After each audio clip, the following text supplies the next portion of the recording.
것이다. 우리가 사회주의 할 때는 뭡니까?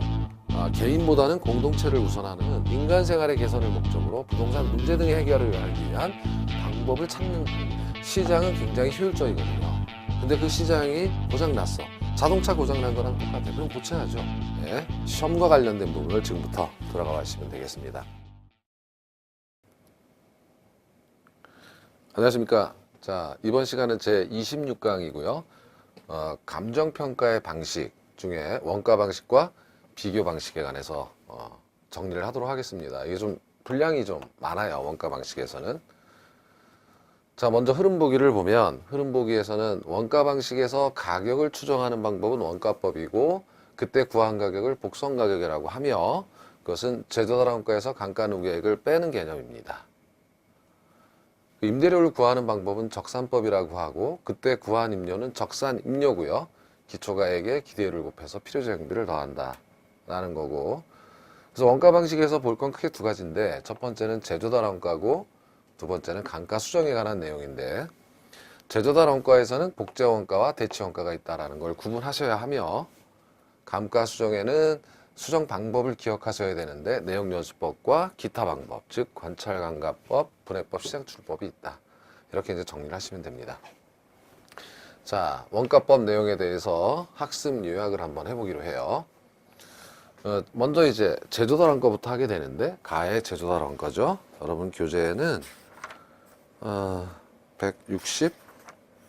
168쪽부터 있는 내용이에요. 그 박스에 있는 내용입니다. 제조달 원가란 기준 시점 현재 신품으로 재생산할 때 필요한 생산 비용으로 정의할 거고요. 종류에는 재생산 비용, 즉 복제 원가와 대치 원가가 있다. 이 둘을 구분해서 이해를 하셔야 하고요. 그 다음에 이 제조달 원가의 구성은 표준 건축비와 도급인의 통상 부대 비용으로 구성된다라는 걸 반드시 구분해야 하며, 원가의 추가 방법으로는 총가격 적산법, 부분별 단가 적용법, 단위 비교법, 변동률 적용법 등이 있다라는 것도 정리를 해 두셔야 합니다. 자, 일단 제조달 원가 이제 해설에 들어가기로 합니다. 첫 번째 개념이에요. 개념. 기준 시점은 이미 배우셨죠. 자, 준공일 현재 준공일이 가령 2010년 1월 1일이다. 근데 준공일 당시 원가가 100억이다. 80억이다. 그러면 기준 시점이라고 하는 것은 준공 시점이 아니에요. 지난 시간에 정리를 했지만 평가의 기준이 되는 시점으로 의미하죠. 자, 가령 기준 시점은 2015년 12월 1일이다 라고 하면 이게 기준 시점이 되는 거고, 자, 제조달 원가의 개념은 평가의 기준이 되는 시점에서의 신품으로 재생산할 경우 생산 비용으로 정의합니다. 즉 다시 말하면 5년여 전에는 80억이었지만 지금 이 건물을 똑같이 다시 진다면 가령 코스트의 원가는 100억이 든다라고 가정한다면, 자, 제조달 원가는 80억이 아니라 100억이 되는 겁니다. 100억. 그러면 제조달 원가로 평가가 끝난 건 아니죠. 이 건물은 지금 현재 새로 짓는다면 100억이 들지만, 자, 5년간에 여기 1월 1일이라고 할게요. 5년 동안에 감가상각이 됐을 거 아니에요. 5년 동안. 그러면 그 5년 동안 매년 감가상각된 금액을 더해서 누계액을 빼주면 부동산 가격이 된다. 그래서 복선 가격은 다시 복자의 이룰성자니까 다시 만들어 본 가격이다 라고 하는 원가법의 개념이 되겠죠. 그래서 이 사례에서는 새로 만들면 100억인데 가령 5년 동안 30억이 감가 누계가 되었다 그러면은 이걸 빼서 70억이 현재 기준 시점 현재 가격입니다 라고 평가하는 방법이에요. 자, 그리고 이제 내용연수일이 있을 거고요. 근데 우리가 중요한 것은 여기 내용연수는 경제적 내용연수를 사용한다는 겁니다. 물리적 내용연수가 아니라 실제 효용이 지속되는 기간. 건물이 아무리 버티고 있다고 하더라도 그 건물이 낡으면은요 효용 가치가 없어져요. 그래서 물리적 내용연수보다 경제적 내용연수는 짧겠죠. 그래서 내용연수 완료일 이렇게 됩니다. 자, 그래서 제조달 원가의 개념 항상 중요한 거는 기준 시점 현재, 준공일도 아니에요. 기준 시점 현재 신축으로 재구성해 본 원가다 라고 하는 겁니다. 자, 좀 더 용어를 정의해 보면 기준 시점이 여기 있고 경과년수 이제 지난 기간이고요. 남은 내용연수를 잔존 내용연수라고 한다 이렇게 되는 겁니다. 그럼 내용연수 완료일이 되죠. 자, 그래서 기준 시점 현재 제조달 원가를 구하고 경과년수 동안 감가 누계액을 구해서 빼주면 평가 금액이 됩니다 라고 하는 그런 개념이에요. 자, 그럼 사례를 들어볼까요? 제조달 원가 100억 원이고 기준 시점 현재 그러면 이게 100억 원이고요. 경과년수가 5년이고 그러면 5년이죠. 뭐 이거 5년 해봤자 20억이 주어져 있네요. 감가 누계액 20억이 주어졌으니까 이걸 빼면 복선 가격은 80억이 됩니다. 이렇게 간단하게 구할 수가 있는 거죠. 자, 그런데 제조달 원가의 종류는 두 가지가 있어요. 이걸 이제 영어로 직역하면 리프로덕션 코스트니까 재생산 비용인데 이 재생산 비용은 당해 건물을 그대로 복조, 다시 짓는다 이거예요. 그래서 복조 원가라고 합니다. 이 건물을 이게 10년 전에 지었는데 지금 기준 시점 현재 다시 짓는다면 얼마가 들까? 그대로 복제한다면 이 뜻입니다. 대상 물건과 같은 복제품을 기준 시점 현재의 가격으로 이렇게 만드는 비용이에요. 근데 이제 문제가 있는데 오래된 건물 같은 경우에는 가령 이게 10년 전이 아니라 50년 전에 지었다 그러면 이 재료를 구할 수도 없고 건축 공법도 달라질 수가 있어서 이 건물을 다시 복제하는데 들어가는 비용을 추정하기가 어려워집니다. 이럴 때는 가령 5년 전에 지은 효용이 같다고 인정되는 둘은 효용이 같아요. 인정되는 다른 건물의 신축 원가로 대체하는 거죠. 그래서 대치 원가, 대체 비용이라고도 하는 겁니다. 리플레이스먼트는 대체하다라는 뜻이죠. 그래서 정리를 해보면 대상 부동산과 동일 효용을 갖는 물건을 기준 시점 현재의 가격으로 다시 짓는다. 그걸 쓰겠다 이거죠. 오래된 건물에. 그래서 핵심은 바로 여기에 있어요. 두 가지가 있는데 최근에 진 것이 아니라 너무 오래됐다면 효용이 같은 최근에 건축된 사례에 제조달 원가로 대체해서 사용하겠다 이런 개념입니다. 실제로 두 개를 구분하는 문제가 간혹 나오게 되는 거죠. 정리를 잘 하셔야 합니다. 그러면 그 원가라는 건 도대체 어떻게 구성되어 있는가? 제조달 원가는 그것은 표준 건축비와 도급인의 통상 부대 비용으로 이루어져 있다. 이렇게 이제 정리를 할 수가 있어요. 표준 건축비는 직접 간접 공사비를 포함하고 이걸 기억하셔야 돼요. 수급인의 이윤이다 이겁니다. 수급인, 도급인이 나오는데 수급인, 도급인이 나오는 경우의 계약을 도급계약이라고 해요. 도급계약은 일의 완성을 목적으로 하는 계약인데 수급인 하면 일을 수주받은 건설회사다, 시공사다 이렇게 생각하시면 되겠죠. 건설회사고 도급인은 일을 준 사람이니까 이건 사업주다 이렇게 생각하시면 되는 거예요. 그러니까 수급인의 이윤이라는 것은 가령 시공사, 건설회사의 적정 이윤도 원가에 포함되는 거예요. 건축비에. 그렇죠? 예, 당연히 그 수급인의 이윤도 원가에 포함되는 개념은 맞겠죠. 그러면 도급 계약을 하지 않고 자가 건설한 경우는 어떨까? 도급인이 직접 건설을 해버렸어요. 외주를 준 게 아니라. 그럼 수급인의 이윤이 없으면 이걸 안 넣으면 원가가 달라지겠죠. 같은 건물인데 원가가 달라질 수 있겠죠. 그래서 자가 건설의 경우에는 수급인의 이윤이 있는 것처럼 다시 말해서 이건 17회 시험에서 도급 건설에 준해서 평가하는 겁니다. 그렇죠? 참고적으로 알아두시면 되겠어요. 그래서 자가 건설인 경우도 수급인의 이윤을 있다고 가정하고 포함시켜서 계산한다. 자, 그럼 도급인의 통상 부대 비용은 뭐냐면 사업주가 통상적으로 여러 가지 부대 비용이 들어가는데 등기해야죠. 자금 빌렸으면 이자가 들어갈 거고 감독비, 취득세 등록세 등 재세금 이런 부대 비용까지 원가에 다 반영된다라는 그런 개념이에요. 기억을 하셔야 되겠습니다.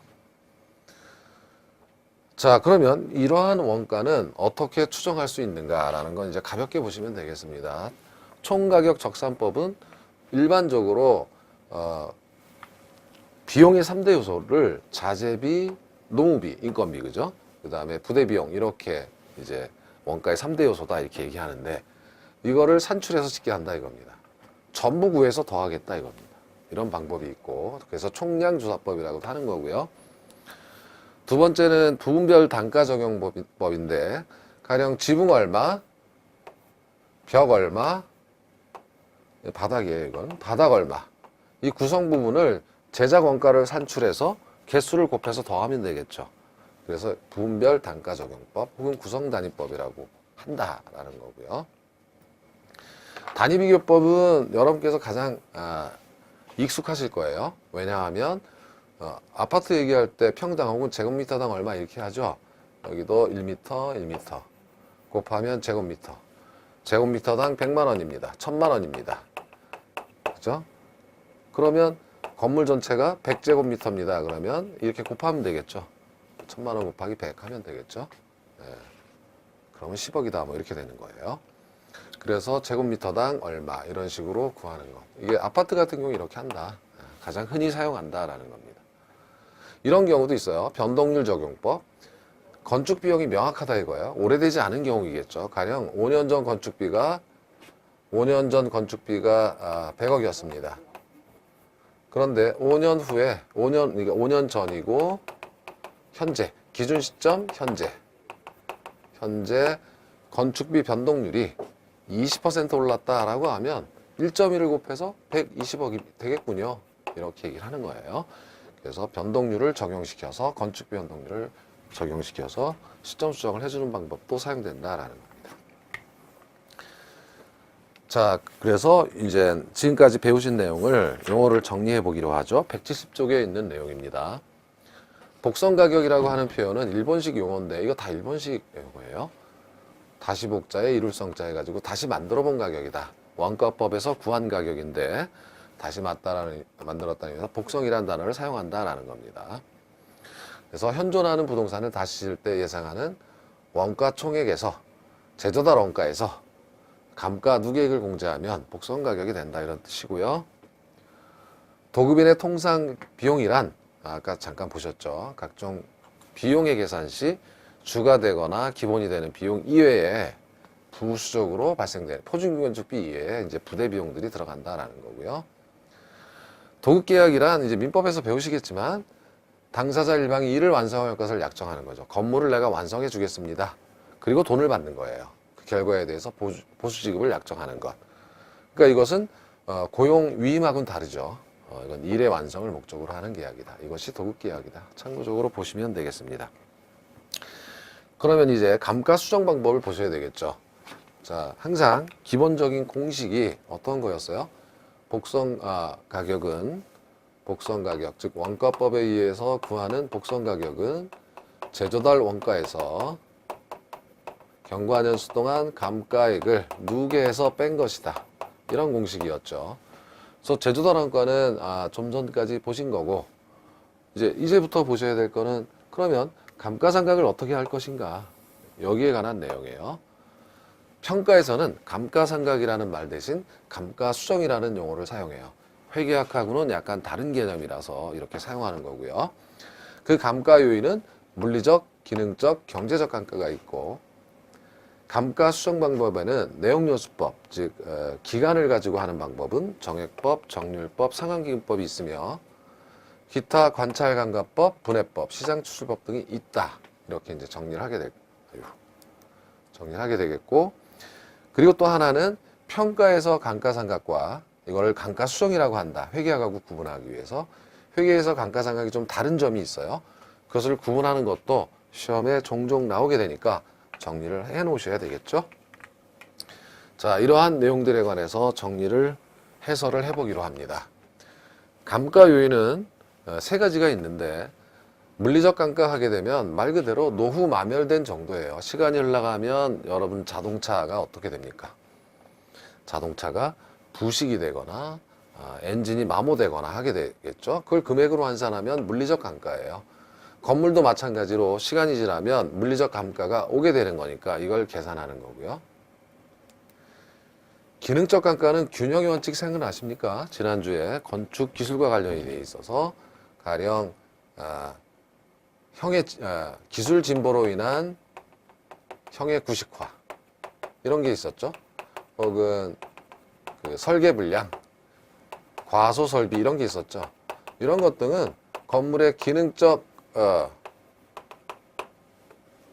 건물의 기능을 감소시키니까 기능적 감가라고 한다 이렇게 말씀을 드렸었어요. 감가를 해줘야 돼요. 가령 건물이 너무 오래돼가지고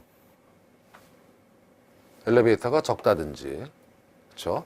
이렇게 되면은 과소 설비 해가지고 기능적 감가를 해줘야 되고 이런 거예요. 가령 여러분 어떻습니까? 흑백 TV가 컬러 TV가 나오면서 흑백 TV의 가치가 떨어졌죠. 기술이 진보하면서 이건 흑백 TV 누가 봐? 그래서 기능적 감가도 되는 거예요. 사실은 이런 것도 기능적 감가다. 건물도 마찬가지입니다. 요즘 건물 아파트를 누가 복도식으로죠. 계단식으로 다 짓지. 이렇게 되면 물리적 감가 외에도 형의 구식화, 형이 오래돼가지고 기능적으로도 기능적 감가를 반영시켜줘야 된다. 라는 그런 개념이고요. 자, 경제적 감가도 배우셨어요. 어떻게 배우셨냐면 지난 시간에 적합의 원칙과 관련해서 배웠어요. 적합의 원칙은 가령 우리 아파트가 있는데 옆에 쓰레기 소각장이 들어왔다. 그러면 내부적으로 아무런 문제가 없다고 하더라도 외부적 요인 때문에 감가를 당하죠. 그때 경제적 가치가 떨어진다 해서 경제적 감가다 이렇게 얘기를 했어요. 그러니까 가치를 평가할 때 회계학과 달리 평가에서는 경제적 감가도 포함해서 계산을 해야 된다라는 겁니다. 그래서 감가 요인은 세 가지가 있다. 물리적, 기능적, 경제적 감가 요인이 있다. 이렇게 정리할 수가 있어요. 자, 그러면 감가 수정 방법을 보게 되면 내용연수법을 먼저 보기로 하죠. 기준 시점 제조단원가가 100억이에요. 코스트니까 원가는 C는 100억이다. 다시 한번 써보겠습니다. 새 건물로 만들면 100억 원이에요. 근데 잔존 내용연수는 8년이다 그랬어요. 앞으로 8년 남았네 이렇게 되는 거예요. 건물의 수명이. 그리고 경과연수가 2년이니까 2년 지났구나 이렇게 되는 거죠. 총 내용연수 10년 중에 2년이 지난 거예요. 내용연수가. 그리고 완료가 되면 건물은 못 쓰게 되는 거죠. 이때 정액법에 의한 복선 가격을 구하라 라고 했어요. 정액법 하게 되면 항상 일정하다. 금액이 어떤 금액이 일정하냐면 삼각되는 금액이. 그래서 얘를 균등삼각법이다 이렇게 얘기합니다. 가정하기를 내용연수 총 10년 동안 상가액이 일정하다라고 했으니까 매년 감가액은 어떻게 됩니까? 100억을 10년으로 나누면 10억 원이 되겠죠. 그래서 매년 10억 원씩 여기다가 제가 10번 10억 원을 쓰게 되면 10억 원을 쓰게 되면 감가 누계액은 100억이 되겠죠. 마지막 해. 그러면 마지막 해에는 가치가 0이 되겠죠. 자, 이 사례에서는 감가 누계액이 얼마입니까? 2년이 경과됐으니까 2년 동안 감가 누계액은 20억 원이 되겠죠. 20억 원. 자, 그렇다면 복선 가격은 새 건물일 때는 100억 원이었는데 2년 동안 20억 원이 상각되었을 것으로 추정되었으니까 복선 가격은 80억이다. 이렇게 얘기할 수 있다는 거죠. 자, 이게 정액법이에요. 그래서 정액법은 건물처럼 매년 상가액이 일정할 것으로 예상되는 그런 물건에 사용되는 겁니다. 자, 정률법 하게 되면 이제 얘기가 달라져요. 정률은 매년 상각률이 일정하다 이 뜻입니다. 그러니까 여기서 율이라는 것은 상각률이 일정하다. 그래서 얘는 이렇게 되는 거예요. 상각률은 일정하지만 상각 금액은 점점 체감합니다. 그래서 체감상각법이다 이렇게 얘기하기도 해요. 자, 이것은 사례를 한번 들어보면 제조단원가가 100억이다 이겁니다. 3년 경과 후 정률법에 의한 복선 가격을 구해봐라. 이렇게 얘기를 한다면 첫 번째 해에는 100억의 정률, 즉 상각률 10%니까 10억 원이 상각액이 되겠죠. 상각액이고 얘가 상각률, 정률, 항상 일정한 율이에요. 그러면 잔존가액이 100억에서 10억을 빼면 90억이 됩니다. 2년 차는 자, 이제 90억이 남았고 90억에 대해서 10%가 상각이 되니까 9억 원이 상각이 되는 거죠. 그럼 90에서 9억을 빼면 81억 원이 됩니다. 3년 했으니까 하나를 더 해보면 자 81억 곱하기 10% 하면 세 번째 해에는 8억 1천만 원이 상각이 되고 그래서 81억에서 8억 1천만 원을 빼면 이제 답이 되겠죠. 그죠? 그럼 얼마가 됩니까? 71.9억 뭐 이렇게 되겠죠? 8억 1천을 빼면 왜 계산이 안 되죠? 72억 하면 80. 뭐 하여튼 에이 해봐요. 산수가 안 돼요. 9 3 그죠? 아, 왜 오늘 이상하게 계산이 안 되네. 3 7 그죠? 그러면 72.9억 원이 되겠네요. 72.9억 원. 자, 어쨌든 간에 여러분 여기서 이제 보셔야 될 것은 어떤 거냐면 상가액은 줄어들어요. 시간이 갈수록 상가액이 체감하는 그런 방법이에요. 그렇죠? 정률이라고 하는 것은 상각률은 같지만 상가액은 초기 상가액이 크고 그렇죠? 그다음에 점점 시간이 갈수록 줄어드는 방법입니다. 이러한 상각 방법은 기계 설비 등 초기 상가액이 클 것으로 예상되는 물건에 적용될 수 있다. 이런 뜻이고요. 상환기금법은 좀 여러분 어려우니까 이렇게만 생각해 보시죠. 정액법처럼 매년 상가액이 일정하지만 그 상가액에서 이자가 발생한다라는 복리이자가 발생한다라고 하는 가정이에요. 그러니까 예를 들면은 이런 뜻이죠. 우리가 감가 누계액을 만드는데 가령 10년이고요. 기간은 10억을 만드는데 10억을 만들 때 1억씩 저축한다. 매년 하게 되면 10억이 되겠죠. 이자가 없다면.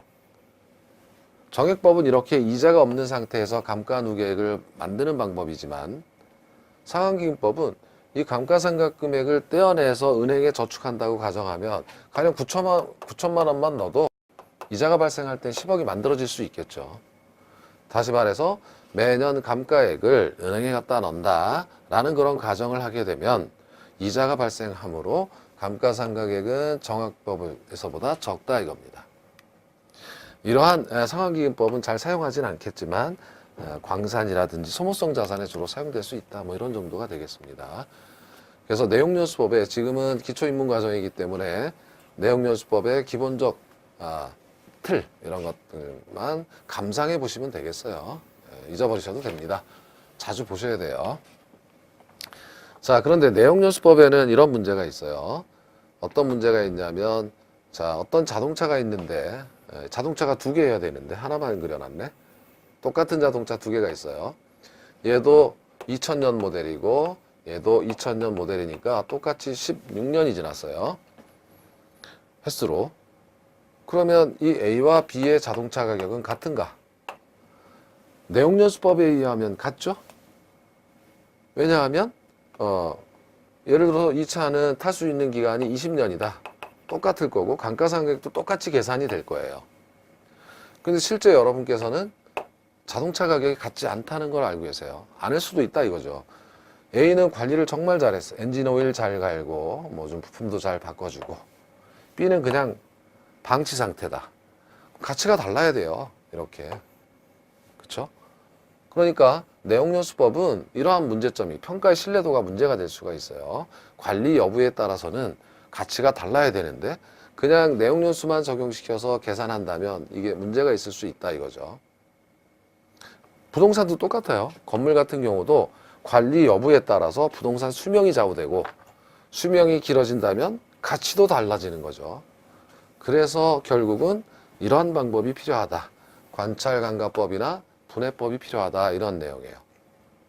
자, 이제 가서 관찰을 하자는 거죠. 관리를 얼마나 잘했는지 감가 요인을 세밀히 관찰한 후 실제 감가액을 구한다 이거죠. 내용연수법과 병행해서 아유 관리 잘했으니까 수명을 늘려주자 이렇게 할 수도 있다는 거고요.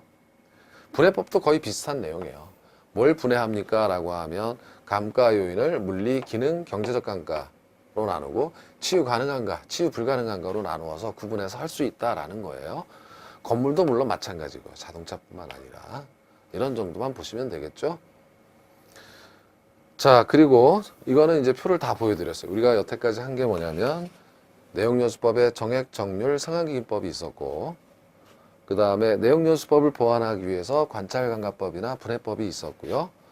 그 다음 이제 시장추출법이 있는 건데, 시장추출법은 이거는 이제 바로 이어서 비교 방식을 배울 때 거래사례 비교법을 배울 텐데, 유사 거래 사례로부터 비슷한 부동산으로부터 이미 발생된 감가상각액을 사용해서 쓰겠다 이런 뜻입니다. 한번 해봐야 될 것 같아요. 그래서 한번 해보자면 이런 게 있죠. 자, 경과년수 5년인 사례부동산이 8억 원에 거래되어 있어요. 여기 사례부동산이 있는데 유사한 부동산이 있는데 5년 지났어요. 근데 얘가 8억에 이미 거래됐어요. 그런데 얘를 새 건물로 짓는다면 10억 원이래요. 그러면 이건 어떻게 해석할 수가 있냐면, 제조도량가, 즉 새 건물로 짓는다면 10억인데 5년이 경과되었기 때문에 시장에서는 8억으로 평가해서 거래가 됐구나. 그러면 감가상각률이, 여기서 이제 감가수정이라고 쓰니까 수정률이 20%죠. 그런데 이미 발생했죠, 매매를 통해서. 그래서 발생감가 수정률이라고 하기도 해요. 그래서 발생감가 수정률 20%를 이제 사례부동산이 아니라 당해부동산에 20% 적용시켜서 빼겠다라는 그런 얘기예요. 그래서 시장추출법 이렇게 기억을 해 두셔야 되겠죠. 자, 이러한 내용들이 이제 감가수정 방법이라면 하나를 더 하셔야 될 거는, 이 감가상각 혹은 감가수정이라고 하는 것은 회계학하고 달라요. 지금 여기서 감가상각을 한 이유는, 감가수정을 한 이유는 감정평가에서는 가치평가입니다. 실제 가치 추정을 위해서 하는 거지만, 회계학에서는 취득원가 비용 배분입니다. 정확하게 장부가를 기준으로 하게 되겠죠. 그러니까 예를 들면 어떤 회사가 기계를 샀는데 기계를 10억 원 주고 샀어요. 이 기계의 수명은 10년입니다. 자, 그렇다면 자, 이 기계를 통해서 이익이 계속 매출도 나오고 이익도 발생하겠죠. 그런데 이 기계는 10년이 지나면 10억이 사라지는 거예요. 그러면 10년 동안 매년 일정 금액을 비용 처리해야 되겠죠. 그렇죠? 산 거니까 비용이 처리. 만약에 정액법이라면 매년 1억 원씩 비용 처리를 하는 거예요.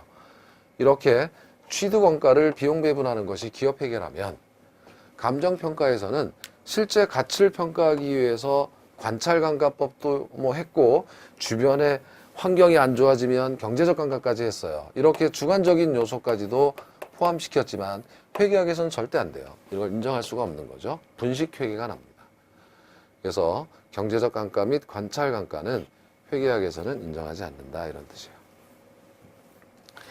자, 여기까지 원가 방식의 내용을, 즉 여기 제조단원가가 아니라 여기는 나 감가수정이죠. 이거 못 고쳤네요. 감가수정에 관한 내용을 복습을 해본다면, 용어 정리로 복습을 해본다면, 물리적 내용 연수는 말 그대로 물리적으로 존속할 것으로 예상되는 사용기간을 말하며, 경제적 내용 연수는 효용이 존속하는 기간, 평가에서 실제 사용됩니다. 실제 수명이니까. 그러니까 사람이 식물인간 되면 그 살아도 산 게 아니죠. 똑같습니다. 여기서도 실제 효용이 존속하는 기간까지의 수명을 가정해서 하는 거고, 정액법은 우리가 다 했던 거니까 여러분께서 읽어보시면 되겠죠. 주로 건물 등의 평가에 사용하고, 정률법도 아까 설명드린 대로고, 초기 상가격이 큰 물건, 기계 설비 등에 사용한다라는 거고요. 상환기금법은 자, 복리 이자가 발생한다. 이자가 발생한다는 전자에 감가누계액을 구하면, 감가상각액을 구하면 더 적어도 된다, 이런 뜻이에요. 이런 정도만 이제 보고 넘어가기로 합니다. 자, 이건 뭐 잘 나오진 않는데 시험에서 적산법이라는 개념이 있어요. 적산법은 이것도 일본식 한자인데, 이거는 계산할 산자고 적은 쌓을 적자입니다. 이런 의문을 가져보세요. 제가 100억짜리 건물이 있는데 이 100억짜리 건물에서 임대료를 얼마나 받아야 합니까? 라는 거죠. 이런 생각을 해본다면 적산임료 개념이 쉬워져요. 100억짜리다. 그러면 당신은 100억에 샀구나. 그쵸?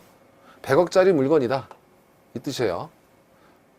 이것은 매매 가격이 아니라 평가한 금액이에요. 가령 거래사례 비교 원가법이나 뭐 이런 것 등으로 평가했더니 이건 100억짜리다 이 뜻입니다. 그러면 이런 답을 하실 필요가 있어요. 당신이 만약에 100억 현금이 있다면 은행 가서 얼마나 벌까요? 그러면 현금 금액에다가 100억에다가 정기예금 금리 은행에 예금하면 뭐 2%를 줍니다. 그래서 연 2억을 벌 수가 있어요 라고 생각한다면 2억은 받아야 되겠죠. 현금 100억 있으면 은행 가면 2억을 준다면 2억은 받아야 됩니다 라는 그런 개념이 기대이율이에요. 그런데 만약에 2억만 받는다면 뭐하러 건물 사가자고 개고생합니까? 그쵸? 은행 가죠. 건물 때문에 들어갈 수 있는 필요한 여러 가지 경비를 더해서 임대료로 정한다 이런 뜻이에요. 기본 개념은 이렇게만 사실상 요 식 정도만 기억하셔도 감정평가 시험 문제가 6문제로 고정되어 있기 때문에 구체적인 부분을 낼 수가 없어요. 잘. 그래서 이런 개념 정도만 보시면 된다. 그래서 기대율은 지금 말씀드렸지만 투입 자본에 대하여 임대차 기간 동안 기대되는 수익의 비율이고 이것을 정기예금리, 국공채금리 등을 사용한다 이거고요. 여기 그러면 임대차에 필요한 경비가 뭐가 있습니까? 라고 하면 감가상각비, 유지관리비, 유지비 수선비 관리비, 그다음에 공정원가, 이제 재산세 이런 것도 임차인이 내야 된다는 얘기예요. 보유가세는. 그렇지만 소득세, 법인세, 취등록세는 이건 임대인, 건물주가 이건 내야 되는 거겠죠. 임대료에 포함시키면 안 되는 겁니다. 사는 사람이 내는 건 보유가세만 들어간다 이 뜻이에요. 그리고 보험료 등도 소모성 보험료 등도 들어간다. 임대료에 이론적으로 포함된다 이겁니다. 다만 유지관리비에서 공익비는 공용 부분 사용료니까 이건 들어가지 않아요. 실비로 전기세 냈어요. 가스료 냈어요. 수도료 냈어요. 이미 임차인이 다 낸 건데 임대료 청구서에 청구하면 안 되겠죠. 이런 개념이에요. 부가사용료도요. 이것은 집주인한테 직접 낸 겁니다. 그러니까 실비로 이거는 다 지출했기 때문에 이것은 필요 경비에 속하지 않아요. 실비로 임차인이 다 낸 거기 때문에. 대수선비는요. 이거는 기초 가액을 올리잖아요. 건물 가치가 올라가는 그런 수선이기 때문에 여기서 올라가는 거지 필요재정비에 포함되는 게 아니다. 이런 정도 개념 정도만 잡아보시면 되겠습니다. 자, 다시 한번 용어 정리로 복습을 해보면 기초가액이란 적산 임료를 구하는 데 기초가 되는 원본 가치다. 이런 뜻이에요. 감정평가로 구하겠죠. 원가법이나 거래사례 비교법. 기대율은 아까 설명드린 대로 예요. 금융시장 이자율과 밀접한 관련이 있다 이거죠. 자, 임대료란 투자자본을 자본시장에서 투자 수익률로 투자했을 때 얻는 수익률의 개념이기 때문에 그러니까 내가 은행에 가는 돈 정도는 얻어야 된다 이런 뜻이겠죠. 그래서 정기예금, 국공채율 등을 사용한다라는 그런 말이 쓰여 있고 필요재정비는 아까 들어갔던 내용이고요. 공익비는 공용 부분 사용료 비용으로 수도, 광열비 이런 거 내죠. 냉난방비 직접 냅니다. 직접 내는 거는 포함시키지 않는다. 부가사용료는 자 임대차에서 일부 이런 거 있잖아요. 두꺼비직 계산해서 이거는 당신이 쓴 거, 이건 주인이 쓴 거. 자 그래서 이 부분을 냅니다 하면 부가사용료예요. 실비로 이미 지급한 거다 이런 정도만 보셔도 되겠습니다. 자 셀프 평가를 해보시죠. 원가 방식에 대해서. 1번 제조달 원가는 준공 당시 원가를 말하며 복제 원가와 대치 원가로 구분할 수 있는데 대치 원가는 오래된 건물의 평가에 유용하다 이렇게 돼 있어요. 자, 어떨까요? 뭔가 좀 어색한 부분이 있죠. 그렇죠? 틀린 부분이 있습니다. 준공 시점이 아니라 제조달 원가는 기준 시점 현재 신축 원가를 말하는 거죠. 그래서 준공 시점 무조건 틀렸어요. 나머지 부분은 맞는 거죠. 우리가 학습했던 내용입니다. 2번입니다. 원가에는 표준건축비와 도급인의 통상 부대 비용을 더한 것인데 표준건축비에는 수급인의 이윤이 포함된다 했어요. 이것은 자 어떨까요? 얼마 안 돼서 맞는 게 바로 보이시죠? 3번 문제입니다. 관찰감가법에 의한 감가 수정은 실제 감가의 정도를 제대로 파악하기 어렵기 때문에 내역연수법을 보완해서 사용할 수 있다. 이것도 자동차 기억나시죠? 맞는 이게 바뀌어 있죠 참. 네. 그렇죠? 네. 이게 제가 함정에 빠졌네. 내역연수법이고 실제 감가의 정도 제대로 파악이 어렵기 때문에 관찰감가법 등을 통해서 보완해 사용할 수 있다. 뭐 이런 여기가 밖에 있어요. 말장난하다가 제가 속았습니다. 자, 그래서 이렇게 정리를 하시면 되고, 그럼 어떤 기출문제가 나왔을까? 기출문제 맛보기를 한번 보면 10회니까 옛날 문제이긴 하지만 감가수정의 산정 방법이 아닌 거, 내용연수 방법 보셨고, 물리, 기능, 외부적 감가, 경제적 감가를 구하여 합산하는 방식, 이게 분해법 이런 게 있었죠. 유사 경관연수를 가진 부동산의 거래 사례를 이용하는 시장추출법도 우리 한번 해봤죠. 그리고 정액법, 정률법은 내용연수법이었고 얘는 아니에요. 건물자녀법은 수익 방식에 속하는 거예요. 그래서 1번부터 4번까지는 보신 내용이죠. 그래서 틀린 답은 5번이다 이렇게 보실 수가 있습니다. 자, 이번 시간은 좀 길어요. 예, 비교 방식까지 해야 되기 때문에 좀 깁니다. 자, 비교 방식의 흐름 보기를 보면 비교 방식이란 일단 사례를 채택하는 기준이 시험과 관련해서 중요하고, 그리고 비교를 하는 방법은 비율수정법이 있다라는 그런 정도가 주요 공부 내용이에요. 그래서 기본적으로 비준 가격, 즉 비교 방식이란 유사한 효용이 같은 사례 부동산이 이미 시장에서 거래됐으니까 이걸 가지고 과거에 거래된 거를 현재 시점으로 바꾸어주고, 또 얘가 매매 사정이 급매였다 그럼 그것도 고쳐주고, 그렇게 해서 사례 부동산이 정상화됐다면 그 가격을 가지고 대상 부동산과 지역 요인과 개별 요인을 비교해서 평가하는 방법입니다. 이렇게 되는 거죠. 가격. 이렇게 되는 거죠. 자, 이러한 내용들을 보면 되는 거예요. 자, 보시기 전에 기본적인 내용은 어떤 거냐면 거래 사례 비교법에 관한 감정평가에 관한 규칙 2조를 읽어봅니다. 거래 사례 비교법은 대상 물건과 가치 형성 요인이 같거나 비슷한 물건의 거래 사례, 이미 거래됐어요. 시장에서. 비교하여 대상 물건의 현황에 맞게 사정 보정, 시점 수정, 가치 형성 요인의 비교 과정을 거쳐 대상 물건의 가액을 산정하는 감정평가 방법이다. 이렇게 정의되어 있고요. 이걸 풀어서 말하자면, 자, 지난 시간에 지역 분석, 개별 분석에서 인근 지역, 유사 지역, 이걸 포함한 동일수급권 이걸 배우셨어요. 자, 대상 부동산을 평가해야 되는데 인근 지역 안에 있죠. 그러면 사례를 어떻게 채택하냐면 동일수급권 내에서, 동일수급권은 여기 유사 지역이 있을 수도 있고요. 주변 용도 지역이 있을 수도 있고 뭐 이랬었죠. 이 안에서 거래 사례가 있다면 이 거래 사례를 가져다가 채택해서 대상 부동산과 평가 대상 부동산과 비교해서 평가하겠다 이 뜻이에요. 그렇죠? 평가하는 방식으로 정의할 수 있습니다. 그러면 자, 결국은 사례를 어떻게 채택할 것이냐가 굉장히 중요하겠죠.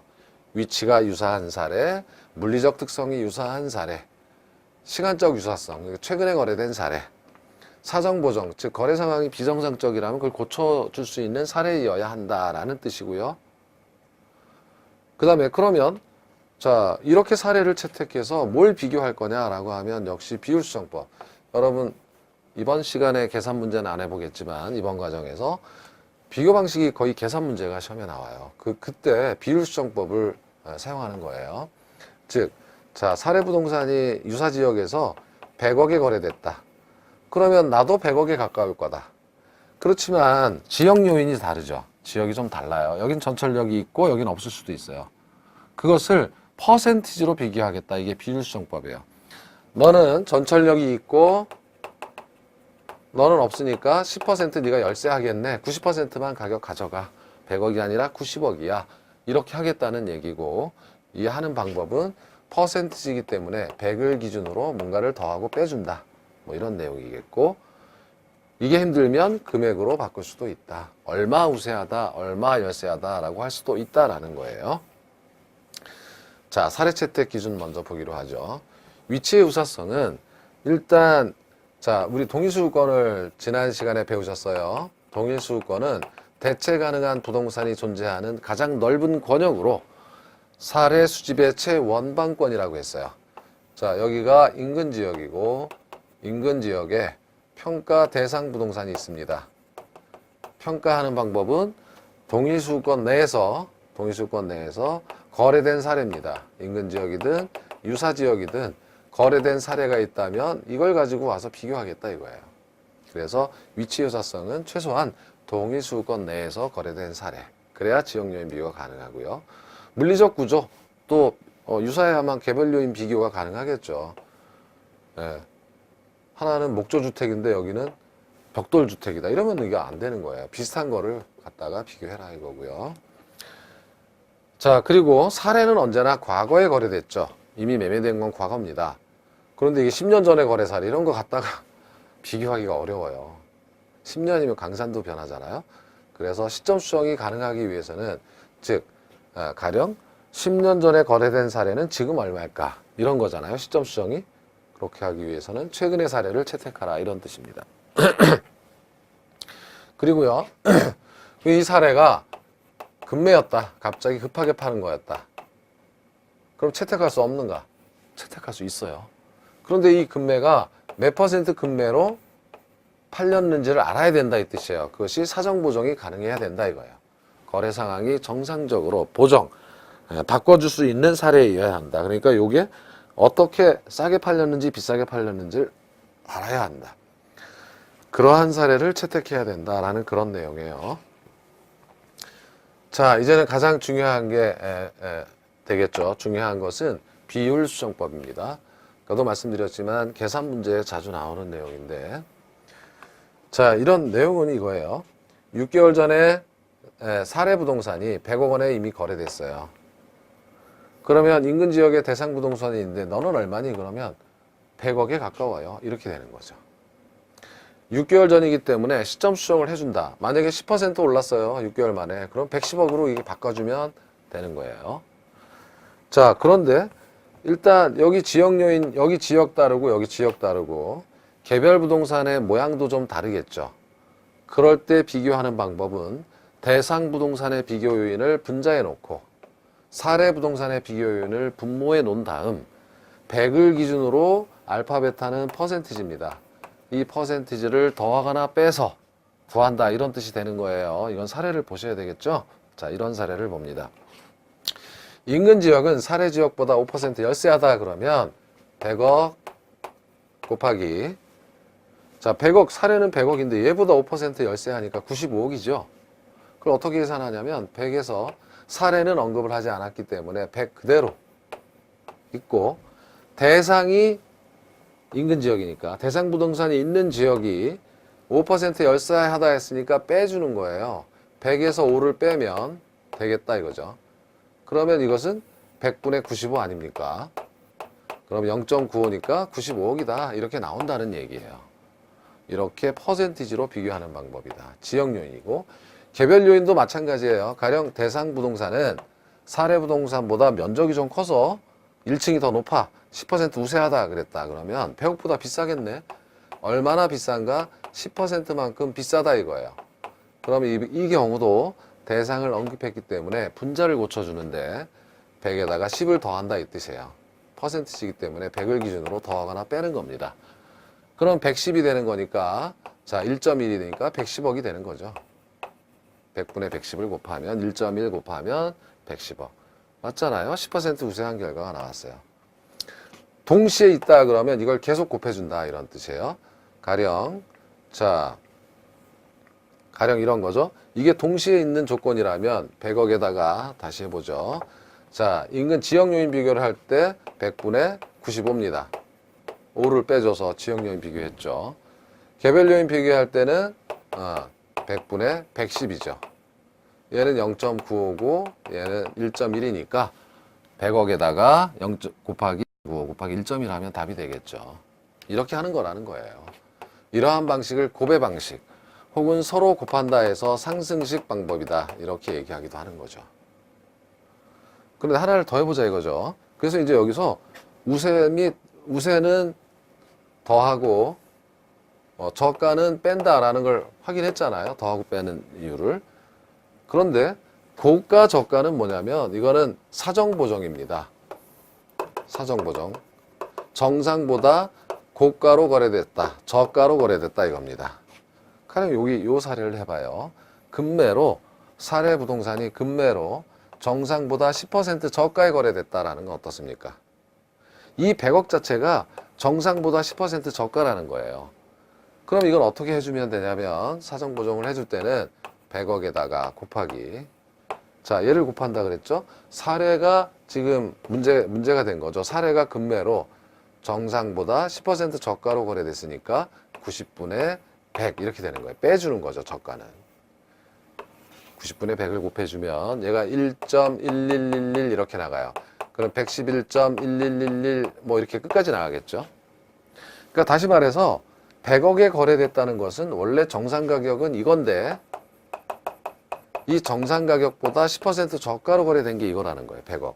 그래서 10%를 곱해보면 11.111억 이걸 빼주면 이게 10%니까 100억이 딱 나오겠죠. 이 100억은 정상 가격 대비 10% 저가로 거래된 사례예요. 그래서 역으로 여기서 빼주는 겁니다. 반대로 저가는 여기서 100에서 빼주지만 고가가 있다면 비싸게 팔렸다면 더해줘서 구한다. 뭐 이런 정도가 되겠죠. 그래서 기초인문 과정이니까 구체적인 사례를 더 들진 않겠어요. 여러분께서 개념을 잡아보고 아 이렇게 하는 거구나 라는 정도만 보시면 되겠죠. 자, 그래서 지금 내용을 한번 정리를 다시 한번 해보면 자 이렇게 된다는 거죠. 비준 가격, 비교 방식에 의해서 가격을 구했다 이 뜻이고 거래 시점의 사례 부동산 가격은 100억 원이었어요. 여기서 시점 수정 내용은 없지만 가령 10% 올랐다 그러면 시점 수정치 1.1을 곱해서 110억입니다. 이렇게 얘기해 준다는 거고 사정 보정치는 금매로 정상보다 10% 저가로 거래됐다라고 하면 이거는 90분의 100을 곱해준다라는 뜻이고 지역요인 5% 열세다 했으니까 100분의 95, 0.95죠. 곱해주고 개별 요인은 10% 우세하니까 100분의 110 이렇게 계속 곱해줘서 대상 부동산의 가격을 구하는 방법이다 라는 뜻이에요. 그래서 여러분께서는 이 표에 비준 가격, 비교 방식의 기초적 개념을 이런 식으로 정리하시면 되겠습니다. 자, 임대사례 비교법은 똑같아요. 여기에 뭐가 들어가냐면 실질임료가 들어간다. 그냥 임대료가 아니라 실질임료. 왜냐하면 A 부동산은 보증금 10억이고 지불임료가 연간 1억이다. B 부동산은 보증금이 50억이고 지불임료가 1억이다. 라고 하면 연간 지불임료 1억은 같지만 이것만 가지고 하면 안 된다는 거죠. 보증금이 다르잖아요. 이 보증금 운용익, 정기임금 정도를 곱해가지고 이것까지 감안한 실질임료를 사용해서 여기다가 시점 수정, 사정 보정, 지역요인, 개별 요인을 비교해서 해당 부동산의 대상 부동산의 임료를 구한다라는 건 똑같아요. 다만 이렇게 들어보고만 넘어갑니다. 실질임료를 기준으로 한다라는 것만 들어보시면 되겠죠. 자, 비교 방식의 용어 정리를 보면 위치 유사성 아까 하신 거죠. 사례 자료가 평가 대상 부동산과 지역 요인이 유사해야 하고 지역 간의 대체성이 있는 인근 지역, 유사 지역을 포함한 동일 수도권 내에서 존재해야 한다. 자, 물리적 유사성은 역시 아까 설명드린 물리적 경제 행정적 측면에서 개별적 가치 형성 요인이 유사해야만 개별 요인 비교가 가능합니다.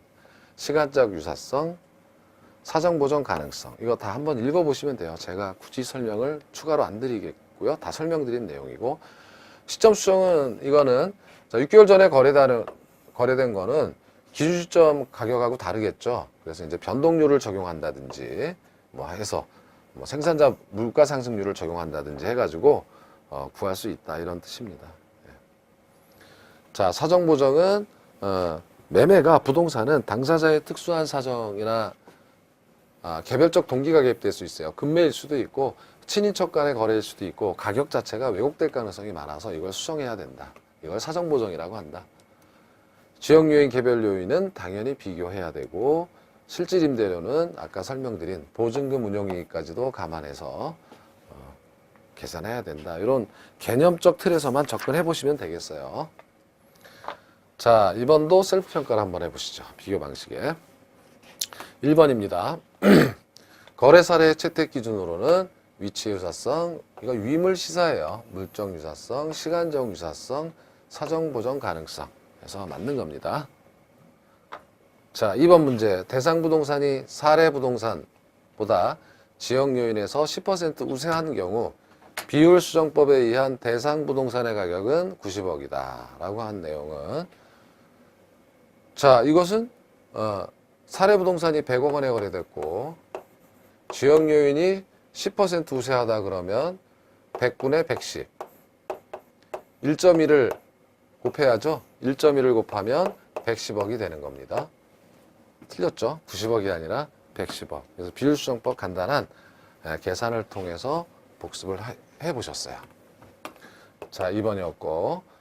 자, 여기까지 이번 시간이에요. 그래서 이번 시간에는 감정평가 방식에서 원가 방식과 비교 방식을 비교적 많은 분량인데 짧은 시간에 하신 거예요. 기본 이론에서는 좀 더 상세하게 하기로 하고, 입문과정에서는 역시 기본적 개념들, 어떤 것들이 있다라는 정도를 보시면 됩니다. 다음 시간에는 가장 힘들어 하시는 게 수익 방식. 어렵죠. 개념상 어려워요. 수익 방식하고 부동산 가격 공시제도를 강의하면 자, 기초 입문 강의가 마무리되겠습니다. 자, 이번 시간은 여기까지고요. 여러분들 고생 많으셨습니다. 고맙습니다.